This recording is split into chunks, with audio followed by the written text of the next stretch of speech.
Nicole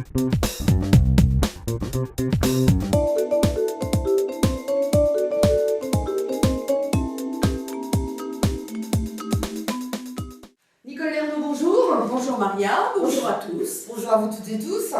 Alors, Info Consommateur, eh bien, comme notre émission hebdomadaire, aujourd'hui nous allons parler un petit peu d'argent. On va, voilà, des personnes, aujourd'hui de plus en plus malheureusement, voilà, on fait des emprunts, on fait des crédits, alors soit pour acheter une voiture, voilà, pour une maison bien sûr, puis éventuellement d'autres gros achats.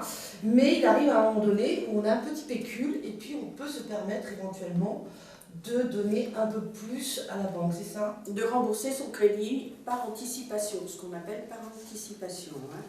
Alors, il faut savoir que lorsqu'on emprunte une somme d'argent, on s'engage à verser des mensualités pendant une durée déterminée. Toutefois, il est possible de solder les sommes à rembourser sans attendre la fin du crédit. En France, un tiers des crédits remboursés par anticipation concernent des prêts à taux révisables. Un autre tiers correspond à la clôture d'emprunt pour obtenir un autre prêt plus avantageux. Mais ça, bon, c'est souvent dans le cadre de l'immobilier. D'accord. On va prendre un exemple tout simple. On a fait un prêt, par exemple, pour acheter un véhicule. On va dire, on a pris un crédit sur ce prêt pendant 34, voire des fois même 48 mois ou 72 mois si c'est un crédit à plus longue durée. Et puis au bonheur, le jackpot, on reçoit une somme d'argent. D'accord. Voilà. Donc cette somme d'argent, on peut l'affecter au crédit pour rembourser son crédit plus vite. D'accord. Alors, il y a plusieurs possibilités. Il faut quand même lire les conditions du prêt. Dans certains cas, les établissements de crédit refusent cette opération.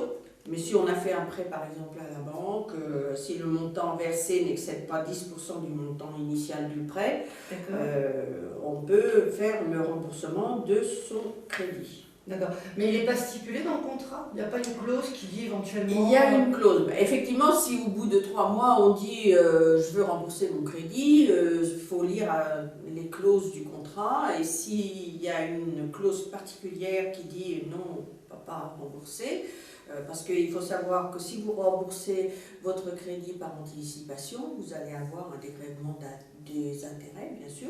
Ce qui est normal. Ce qui est normal, oui. C'est pour ça qu'il faut faire attention aux clauses.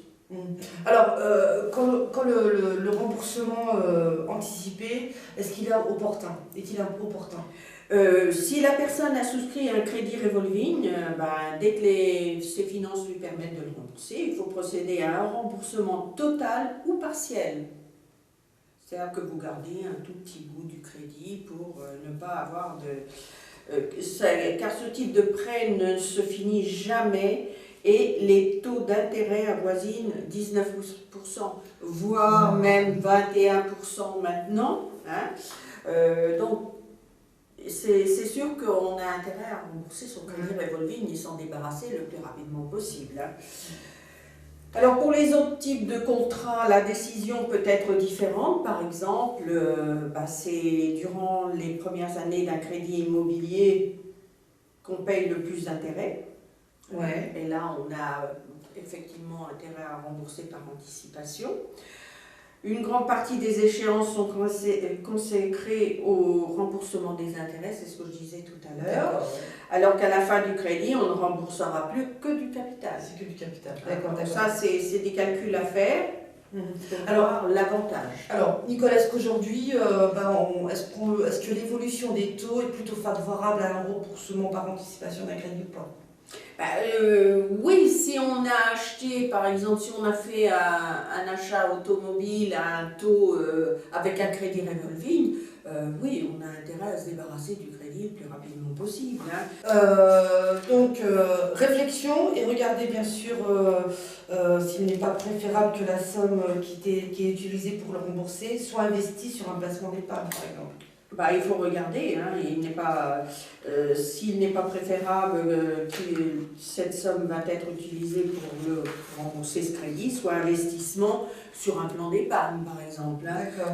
Ça aussi, ça permet, si on n'a pas d'avance d'argent, ça permet d'avoir un petit capital en cas de pépin et puis vers la fin rembourser ce fameux crédit voiture. Il y a aussi sur les crédits voitures des assurances qui sont aussi très chères. Donc tout ça, c'est des calculs que l'on doit faire pour voir si c'est judicieux de rembourser. D'accord. Si le remboursement par anticipation concerne un taux variable ou un crédit à la consommation, il n'y a pas de frais. D'accord. Hein? Pour les cas d'un prêt avec des taux capés, c'est-à-dire que le taux appliqué peut augmenter jusqu'à la certaine limite, après quoi il ne change plus. C'est-à-dire qu'on a des taux, par exemple, on emprunte à un taux, je dis n'importe quoi, de 3%, ce qui serait bien. Et puis, au bout d'un moment, il va faire 3,5, 3,9. Là aussi. Hein. Tant que le coût du crédit n'a pas atteint son plafond, il faut faire attention pour solder son crédit avant son terme, n'engendre pas de frais non plus. Hein. Quand on veut s'acquitter d'une somme équivalente à 3% du capital restant dû, par exemple, ce montant peut éventuellement être abaissé et négocié à 1,5. Bon, bien sûr, il y a les intérêts qui dégringolent, hein, puisque on n'a pas... Donc on a plutôt intérêt à négocier. Voilà. C'est marrant, il faut toujours négocier. Là. Oui. Tout est négociable. Tout est négociable. Il n'y a que la personne qu'on a en face de vous qui n'est pas négociable. Oui.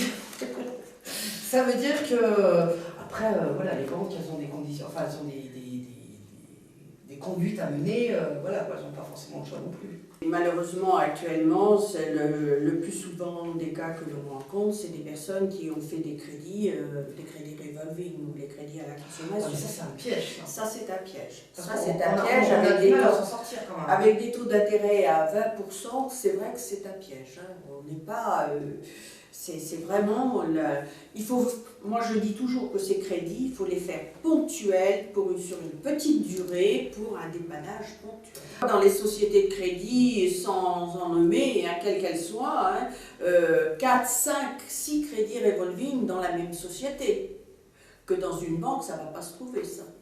Parce que la banque va calculer votre taux d'endettement, votre capacité de remboursement. Mais il n'y avait pas quelque chose au niveau du gouvernement qui éventuellement... Oui, mais ça a bien du mal à se mettre en application, surtout actuellement avec le pouvoir d'achat qui dégringole. C'est pas demain la veille qu'il va y avoir une loi sur ces crédits revolving pour justement restreindre... Ça veut dire que quelque part ça rapporte de l'argent à ces sociétés de crédit, oui. Ah oui, ça rapporte de l'argent aux sociétés de crédit. Parce que même si la personne est en incapacité de rembourser, par exemple, cette personne a trop de crédit sur le dos, elle dépose un dossier de crédit de surendettement à la Banque de France, elle est en incapacité de rembourser ses crédits. Si elle a un effacement total de la dette, les sociétés de crédit perdent la somme.